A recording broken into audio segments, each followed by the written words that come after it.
Welcome to another episode of My Weird Prompts, an AI-generated podcast featuring the random prompts of Daniel Rosehill as answered by a revolving cast of friendly AI characters. Join us for deep dives into AI, technology, and whatever other random thing Daniel finds fascinating today. Subscribe on Spotify or your favorite podcatcher. Now, today's episode. This episode was generated using artificial intelligence. Please verify facts. Hi, Herman and Corin. So we've talked on this podcast about, I think, many of the great things that, the great capabilities of artificial intelligence, the things it's disrupting, the things it can do. And we spent a lot of time talking about AI engineering specifically.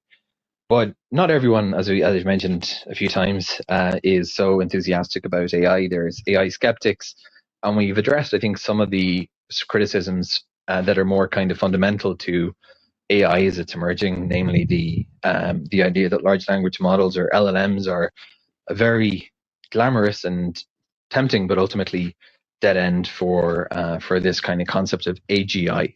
But one of the more pragmatic, I think, and fundamental criticisms about AI is the idea of job loss, which I guess is kind of an unintended effect of maybe AI being good enough to displace some things that humans did previously. One of the main areas I think that we're all seeing AI beginning to take over functions that humans did in ways that make us think, has someone's job already been lost because of this, is in the provision of customer support, and specifically tier one customer support, the kind of initial chat you get to when you say something is wrong. And it always feels, I guess, from the consumer's standpoint, we had before true AI chatbots, it was often these rule-based logic things that were absolutely atrocious and everybody hated them. And I think a lot of that kind of bad will has carried over into the AI chatbots. But even when they're better, there's something that sometimes feels a bit disrespectful when you've paid, it could be a few $100s in a subscription, and something doesn't go wrong, and the company can't even put a human on the other end of the line.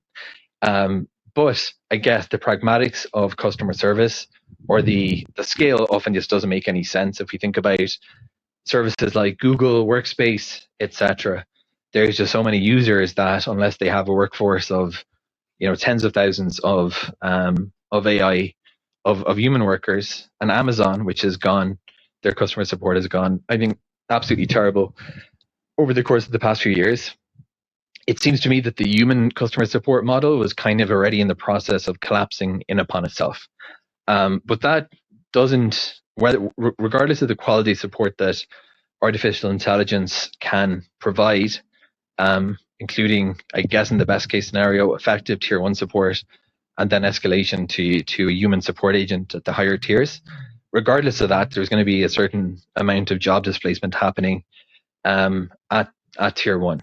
And what I'd like to ask you, Herman and Corin, is what's the game plan for that? Because we could be talking about a really significant amount of people, and customer service centers. Often this world doesn't happen directly through companies, it's outsourced, and frequently people that might have been counting on that as their career, or that's where their training and experience most lends themselves the most advantage, might be finding very suddenly that those contracts aren't being handed out anymore.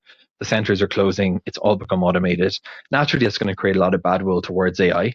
But what do you think people like that are going to do? Do you think it's fair to say that the AI industry has an obligation to deal with the aftermath or the unintended consequences of what it's doing? And if it doesn't, what about society? Herman and Corin, let's talk about not just the looming threat of job displacement in AI, the actual ongoing process of it.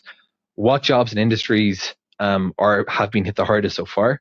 What do you think is at risk in 2026 as multimodal AI and agentic AI becomes more reliable and more practical? And what do you think we can do as societies to ensure that the people who lose our jobs ultimately end up in some kind of an alternative position, and maybe get us to the ideal situation of a win-win, that a lot of the kind of maybe less desirable or grunt work type jobs are offloaded to AI systems. Is it realistic to think that we can have a workforce built around managers of AI in this place, or do we have to think more imaginatively about what we're going to do to make sure that we don't have a huge avalanche of unemployment created by the efficiency of AI in certain capabilities? Over to you, Herman and Corn. Hey everyone, welcome back to my weird prompts. I am Corn, and I'm sitting here in our living room in Jerusalem with my brother. It is a bit of a rainy afternoon outside, typical for late January, but we have a very heavy topic to get into today. It is January 31st, 2026, and the data from last year is finally starting to paint a very clear and somewhat sobering picture. Herman Poppleberry at your service. Yeah, it is a bit gray out there, which I suppose fits the mood of today's prompt. Our housemate Daniel sent this one over to us this morning, and it is something that I think has been the quiet, or maybe not so quiet, anxiety underlying every conversation we have had about artificial intelligence over the last few years. Exactly. We spend so much time talking about the cool things AI can do, the creative potential, the engineering breakthroughs, but Daniel is pushing us to look at the pragmatic, fundamental cost, specifically job loss. We are seeing it happen in real time, especially in Tier 1 customer support, and he is asking what the game plan is. Are we just going to let this happen? Does the industry have an obligation to fix what it is breaking? It is the big question. We are in early 2026 now, and the landscape has shifted so much just in the last 12 to 18 months. It is no longer a theoretical what-if scenario. It is a what-now scenario. According to the latest reports from early 2026, nearly 40% of companies adopting AI are choosing to automate roles entirely rather than just augmenting human work. We are seeing roughly 500 people a day losing their jobs specifically to AI integration in the tech sector alone. Right. So let's start with that customer support angle, because that is where the blood is already on the floor, so to speak. Daniel mentioned how those old rule-based chatbots were terrible, and everyone hated them, but the new ones are different. Herman, from a technical perspective, what changed that? Made these things suddenly viable enough to actually replace thousands of human workers? It is all about moving from rigid decision trees to semantic understanding and what we now call the CUA architecture: perception, reasoning, and execution. In the old days, a chatbot was basically a complicated version of Press 1 for sales. If you did not use the exact keyword the programmer expected, the bot broke. But with the large language models of 2025 and 2026, the bot actually understands intent. It can handle nuances. It can stay on track through a long conversation, and most importantly, it can access a company's entire knowledge base in seconds. And that is the difference, right? A human agent has to search a wiki or ask a supervisor. The AI just has the entire manual in its active memory. Precisely. We saw this really start to bite with the Klarna case study. By mid-2025, they updated their figures to say their AI assistant was doing the work of 800 full-time agents. But here is the interesting twist we saw late last year. Some companies, including Klarna, actually had to start rehiring or redeploying humans because the all-in AI approach led to a drop in service quality for complex cases. It turns out that while AI can handle the 80% of easy stuff, that final 20% of human messiness still needs a person. But that leads to Daniel's point about the unintended consequences. If you are a 22-year-old looking for an entry-level job, or if you live in a region where outsourced customer service is a massive part of the local economy, that efficiency is a catastrophe. What industries beyond customer support are currently in the crosshairs as we sit here in early 2026? Well, the Tier 1 phenomenon is spreading. It is not just support anymore, it is Tier 1 anything. Think about junior coding roles. In 2024, the UK digital sector saw a massive 44% drop in the number of 16 to 24-year-olds in computer programming roles. We are also seeing a massive displacement in the legal industry. About 44% of general counsel across 12 countries are now using AI for Tier 1 tasks like contract review and discovery. The middle is being hollowed out. I think that hollowing out the middle is the scariest part, because if you take away the entry-level jobs, how does anyone ever become an expert? If the AI is doing all the junior-level coding or support, Where do the senior engineers and managers of 2035 come from? They won't have had those formative years of doing the grunt work, where you actually learn how things break. That is a brilliant point, Korn. We are essentially burning the bottom rungs of the career ladder and then wondering why nobody is reaching the top. It creates this experience gap. And as we move further into 2026, we are seeing the rise of what Daniel mentioned, multimodal and agentic AI. This is where things get really spicy. We now have tools like OpenAI's Operator, which has been out for a year now and is fully integrated into most workflows. Explain that a bit. We have used those terms before, but for anyone who is just tuning in, what does it mean for a job to be at risk from an agentic AI versus just a chatbot? So, a chatbot talks to you. An agent acts for you. Up until recently, an AI could tell you how to change your flight, but it couldn't necessarily log into the airline's internal legacy database, find a seat, process the payment, and send you the new ticket while also updating your calendar. Agentic AI, like Operator, can do that. It has agency. It can use tools. It can navigate a computer screen just like a human does. So it is moving from giving advice to performing the task. Exactly. And multimodal means it isn't just processing text. It can see your screen, it can hear the tone of your voice, it can look at a spreadsheet and understand the visual layout. When you combine those two, you start looking at back-office administrative roles, paralegals, insurance adjusters, medical billing specialists. These are jobs that require a lot of looking at things and moving data from point A to point B. Those are incredibly vulnerable right now. It feels like we are talking about a significant percentage of the global workforce. So let's tackle Daniel's question about obligation. Does the AI industry have a responsibility here? Or is this just creative destruction, in the capitalist sense, like the steam engine or the printing press? I think the scale and the speed make this different. The Industrial Revolution took decades to play out. People had time to adapt even if it was painful. This is happening in months. I personally believe there is a massive societal obligation, but the question is where it sits. Is it the companies like OpenAI and Google? Or is it the governments that collect taxes from these companies? Well, if a company replaces 10,000 workers with a server farm, they are saving a fortune in payroll taxes, healthcare, and salaries. That money doesn't just disappear, it becomes profit. There has been a lot of talk about an automation tax, right? The idea that if a robot or an AI takes a job, the company still has to pay a portion of that saved tax into a fund for worker retraining. It is a popular idea, but it is incredibly hard to implement. We saw the debate around the OBBBA, the One Big Beautiful Bill Act that passed last year. It touched on tax reform, but it really struggled to define what a job loss to AI actually looks like.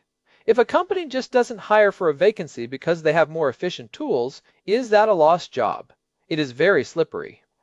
But I think we are reaching a point where some kind of universal basic services or a more robust social safety net isn't just a progressive dream, it is a functional necessity for social stability.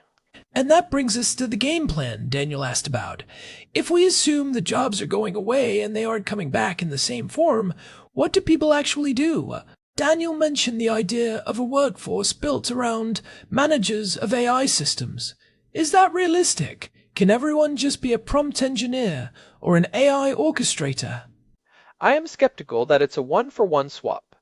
The World Economic Forum's 2025 report predicted that while AI might displace 92 million jobs by 2030, it could create 170 million new ones. That sounds great on paper, a net gain of 78 million. But the new roles are things like big data specialist and AI orchestrator. Managing AI is a much higher skilled task than the jobs being replaced.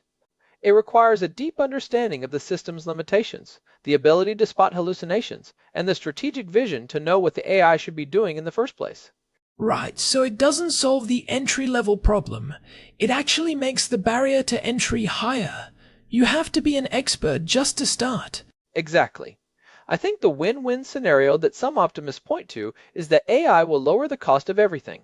If healthcare, legal advice, and education become nearly free because they are powered by AI, then maybe we don't need to work 40 hours a week just to survive. But that transition period is going to be incredibly rocky. We are talking about millions of people whose identity and livelihood are tied to these roles. I want to go back to the human element for a second. Daniel mentioned how it feels disrespectful when a company you pay a lot of money to will let you talk to a human. There is a psychological cost to this automation too.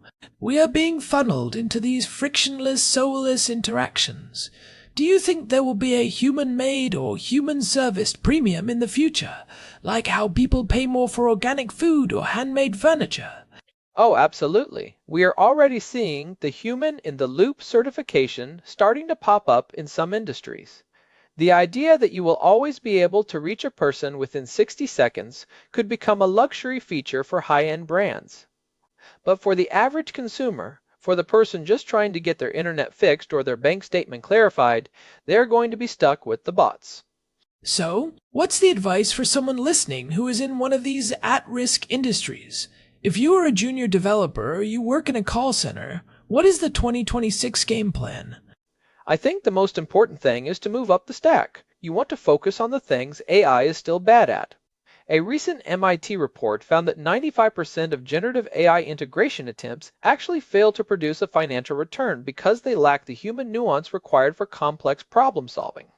AI is great at logic, data, and synthesis. It is still relatively poor at high-stakes empathy, complex physical manipulation, and truly novel cross-disciplinary strategy. If your job is follow these 10 steps to solve a problem, you are in trouble. If your job is navigate this highly emotional, politically sensitive, unique human situation, you have more runway. It is about the uniquely human traits. But even then, we see these models getting better at simulating empathy. They can be programmed to be patient, to use soft language, to never get frustrated. In some ways, they are better at customer service than a stressed-out human who has been on the phone for 8 hours.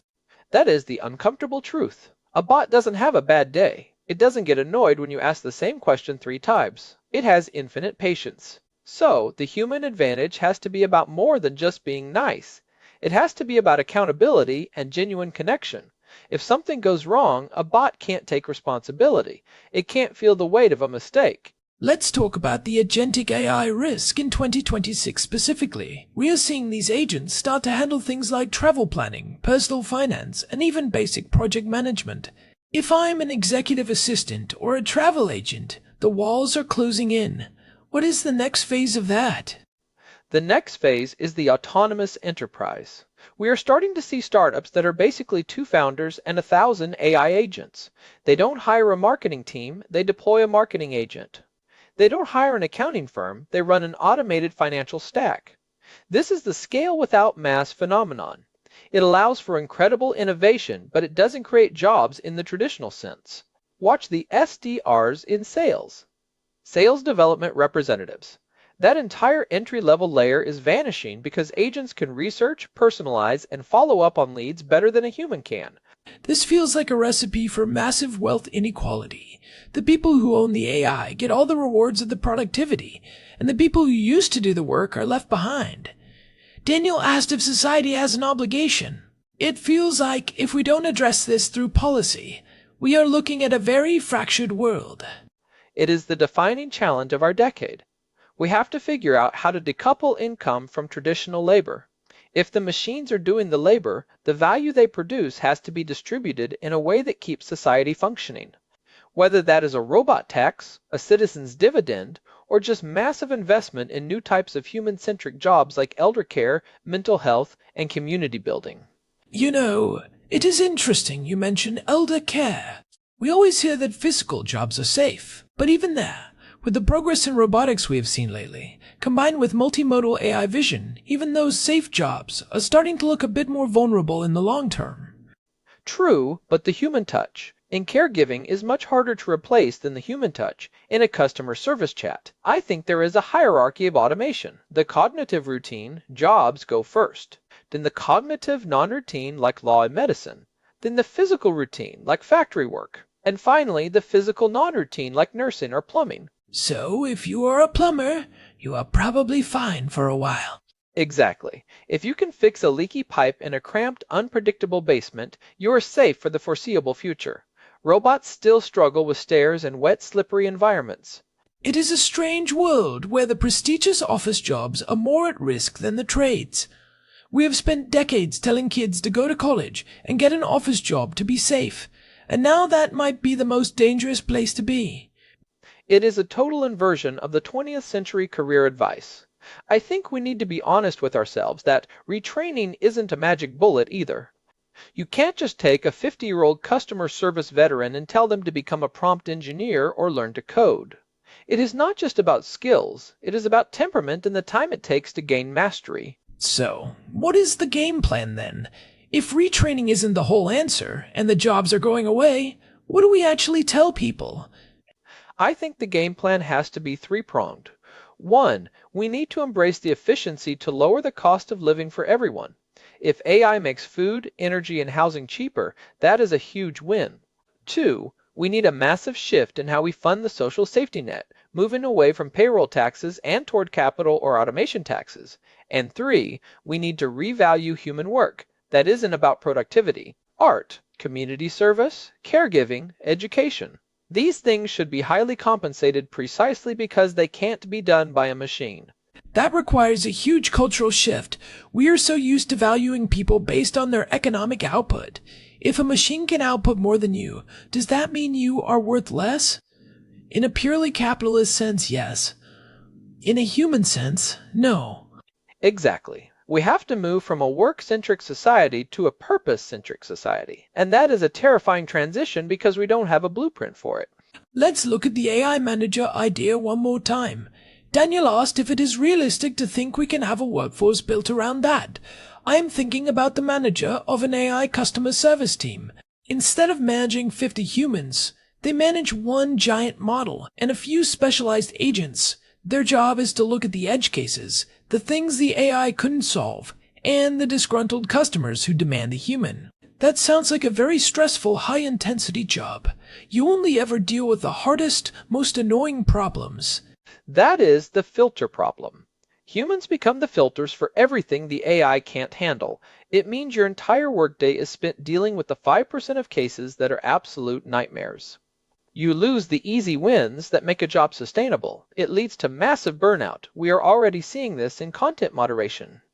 The AI filters out the easy stuff, and the humans are left looking at the most horrific content on the internet all day. That is a grim reality. You are basically taking the soul-crushing part of the job and making it the Centire's job. Right. So when people say AI will free us from drudgery, we have to ask, what is left? If the drudgery was the easy, repetitive stuff that gave your brain a break, and the new job is just constant high-stakes crisis management, is that actually an improvement in quality of life? I think this is why we are seeing so much pushback. It isn't just about the paycheck, it is about the vibe of work. The feeling that you are just a handler for a machine rather than a craftsman or a helper. And I think that is where the AI industry obligation comes in. Companies like OpenAI and Anthropic shouldn't just be focused on making the models smarter. They should be looking at human-centric design. How can these tools be built to augment a human's day rather than just replacing the easy parts and leaving the human with the scraps? Is anyone actually doing that? Or is the market pressure for efficiency just too strong? There are some interesting experiments. Some companies are using AI to pre-fill information for a human agent, so the human can focus on the conversation rather than the data entry. That feels like augmentation. But as soon as the AI gets good enough to do the conversation too, the temptation to cut the human out entirely is almost impossible for a CEO to resist. It always comes back to the bottom line. Daniel's prompt really touched a nerve because we see it happening every day now. I mean, even in our own lives. I used to spend hours researching certain topics for my work, and now I can get a summary in 10 seconds. I am more productive, but I also feel like I am losing that deep dive experience that used to make me an expert. We are all becoming editors rather than creators. We edit the AI's code, we edit the AI's writing, we edit the AI's research. It is a different kind of mental labor. It is broader but shallower. So, as we look toward the rest of 2026, what are the specific roles you think are going to be the canary in the coal mine for this next wave of agentic AI? Watch the SDRs and sales, as I mentioned, but also watch the Tier 1 creative jobs. Stock photography is basically dead. Basic jingle writing for commercials is on life support. If you need a generic version of something creative, the AI has you covered. The tier 1 of creativity is, I need something that looks professional and fits this mood. That is now a solved problem. The tier 2 is, I need something that changes the culture. That still needs a human. But again, how do you get to tier 2 if you can't get a job doing tier 1? It is the same ladder problem. Exactly. We might end up with a lost generation of creatives who never got their start because the entry-level work was automated. This is why I think we need to rethink education entirely. We shouldn't be teaching kids to do tier 1 tasks. We should be starting them at tier 2, thinking from day 1. But that is a huge ask for our current school systems. It feels like we are talking about a total restructuring of how we live, work, and learn. It is a lot to take in. Daniel really went for the jugular with this one. He did. And I don't think there are easy answers. But I do think that being aware of it is the first step. We can't pretend it isn't happening. We have to look at these displacements and say, okay, this person lost their job.